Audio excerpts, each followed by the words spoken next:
Was Atlantis real? The story comes from one man, the philosopher Plato, who wrote of a mighty island empire that sank beneath the waves in a single day. For thousands of years people have hunted for it everywhere from Spain to Antarctica.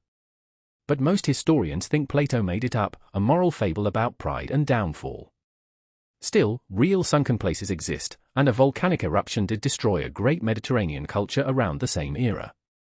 So Atlantis may be myth, but the fear of a civilization vanishing under the sea is very, very real. The Maya built one of the most advanced civilizations on Earth, with soaring pyramids, a written language, and astronomy so precise they predicted eclipses. Then, around 1100 years ago, their great cities were abandoned, swallowed by the jungle. For centuries it was a total mystery. We now think a deadly combination did it: decades of severe drought, overpopulation, and endless warfare between city-states. The Maya people never vanished, millions of their descendants live today. But their golden age ended, and the jungle reclaimed the temples until we rediscovered them. 4,500 years ago, one of the largest civilizations in the ancient world thrived along the Indus River, yet almost nobody has heard of it. Their cities had grid streets, advanced plumbing, and flushing toilets thousands of years before Rome. They had no grand palaces and almost no signs of war, hinting at a strangely peaceful, organized society.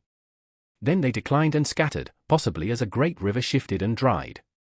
And here is the real mystery: their writing has never been deciphered. We still cannot read a single word they left behind.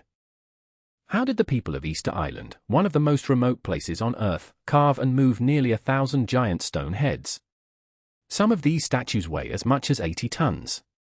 For years the story was that they destroyed their own forests to move them and collapsed in ruin, a warning to us all. But newer research suggests the islanders were cleverer than that, possibly walking the statues upright with ropes, rocking them step by step. The real collapse may have come later, from disease and slavery brought by outsiders. In Turkey lies a temple so old it rewrites history. Gobekli Tepe is 11,000 years old, built before farming, before pottery, before the wheel, and 7,000 years before Stonehenge. Massive carved stone pillars, arranged in circles, decorated with foxes, scorpions, and vultures. The shock is this: it was built by hunter-gatherers, people we assumed were too primitive for such a feat. It suggests that religion and the urge to build together may have come first, and that gathering to worship may be what led us to settle down and invent civilization itself. Around 3,200 years ago, the entire civilized world collapsed almost at once. Mighty empires that had stood for centuries, the Hittites, the Mycenaeans, and others, fell within a single generation. Cities burned, trade routes vanished, and writing itself was forgotten in some places. Historians call it the Bronze Age collapse, and they still argue about the cause. It was probably a perfect storm: earthquakes, drought, famine, and mysterious raiders known only as the Sea Peoples. It is the closest the ancient world ever came to a total apocalypse. 1,000 years ago, the largest city in North America was not in Mexico, it was in what is now Illinois. Cahokia was home to tens of thousands of people, larger than London at the time. At its heart stood enormous earthen pyramids, the biggest taller than 10 houses stacked up. They had vast plazas, astronomical wooden circles, and a complex society. Then, within a few centuries, it was completely abandoned, and we are still not sure why. Climate change, flooding, and political turmoil all played a part. Most people have never even heard its name. Hidden in the desert canyons of Jordan is a city carved directly into rose-colored cliffs. Petra was the capital of the Nabateans, masters of the desert who grew fabulously rich, controlling the trade in incense and spices. Their genius was water. In a barren desert they built dams, channels, and cisterns to collect every precious drop, turning stone into an oasis. But when trade routes shifted to the sea, the city's wealth dried up. Earthquakes finished the job, and Petra was lost to the outside world for centuries, known only to local nomads.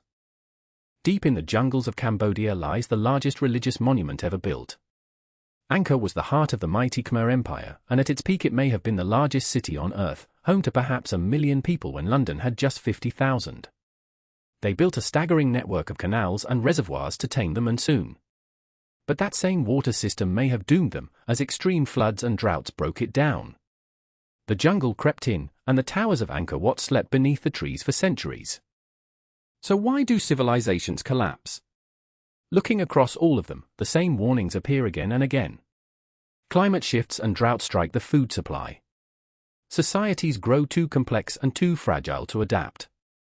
They overuse the very land that feeds them. And often a final shock, a war, a plague, a disaster, topples a system already stretched to breaking. None of them thought it could happen to them, right up until it did. Every ruin we explore is, in a way, a message left for us. The question is whether we are listening.